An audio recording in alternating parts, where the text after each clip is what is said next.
Hey there guys and gals, Anime Dude here, and today we're gonna have a really short video talking about a really short new series, Burn the Witch. I'm sure most of you have already heard of Burn the Witch, but if you haven't, it's the new manga written by Tite Kubo, or as the new font in this manga basically tries to clarify for us, the Kubo, which is just as accurate because he's kind of a big deal. He's the author of the hit Big 3 manga Bleach, and god have I missed seeing this man's art style. Since Bleach fell off a bit later in its run, it's easy to forget just how great it was, but I still consider the Soul Society arc to be one of the greatest arcs in Shonen Jump history. Bleach aside though, this video is about Burn the Witch, and on its own, it's actually pretty solid so far. I like it. As far as the synopsis goes, we're placed in a world where, historically speaking, 72% of all the deaths in London are related to dragons, and dragons are fantastical beings invisible to the majority of people. While unknown to most, some people have been standing up to these dragons in the same way Soul Reapers would stand up to Hollows. The fact that this series apparently takes place in the Bleach universe makes me curious on whether or not there's some connection between them, but who's to say? That's all 100% speculation on my part.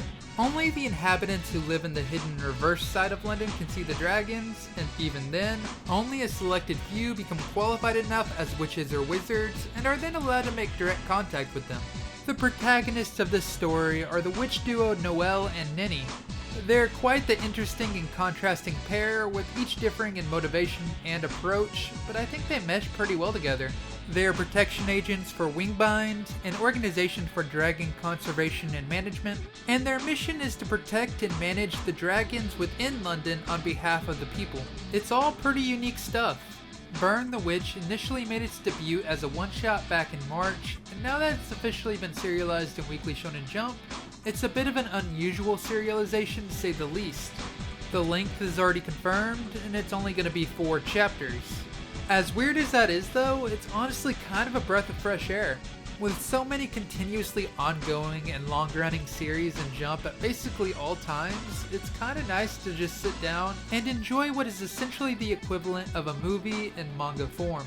Speaking of a movie though, on the 2nd of October 2020, it really is getting an animated movie that will be split into 3 episodes, and then distributed in Amazon Prime Video and Hikari TV for Japan, and worldwide on Crunchyroll. Kubo really do be getting that VIP treatment with this series, huh? I told you he was kind of a big deal. Anyways, between a movie and enough manga material for a single tankobon, I think it's likely enough to make it a viable and worthwhile venture from a business standpoint. Yet that being said, to me, it doesn't necessarily feel like it's just a cash grab the way the Boruto anime did, so I'm actually interested in seeing how it all turns out. That, and I'm genuinely happy that it gives fans of Kubo an opportunity to see more of his work before the Bleach anime comes back. So far, the dragons look awesome, the characters seem cool, and it's just an all-around fun time. Since it's such a short series, I don't really want to spoil anything, but it really did a decent job of subverting my expectations, so I do suggest you go check it out for yourselves.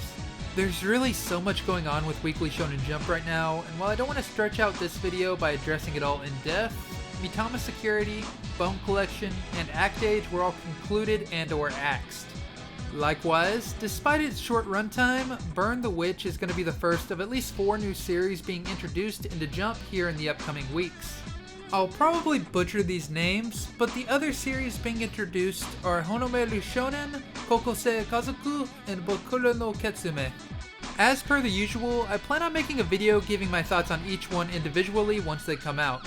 With so many new series, it's looking like Weekly Shonen Jump is going to be way different than it was back when I ranked every series back in March. So if you want to hear me give my thoughts on each new Shonen Jump series, or see me re-rank each of the series running at the start of 2021, then remember to subscribe and Detroit smash that notification bell so you don't miss out.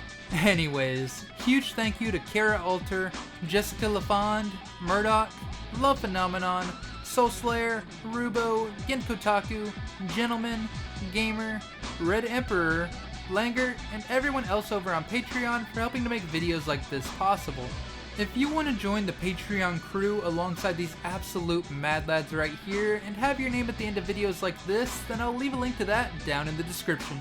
Also, I've been streaming at least like every other day over at twitch.tv/theanimedudeYT, and they made me promise a 26-hour stream when or if I ever hit partner status. So go drop a follow there too if you want to join in on the fun and help turn that crazy, torturous promise into a reality. Or not, either way, I don't mind either way. Links to any and all of that nonsense can be found in the description below. Thank you all for watching, and Anime Dude out.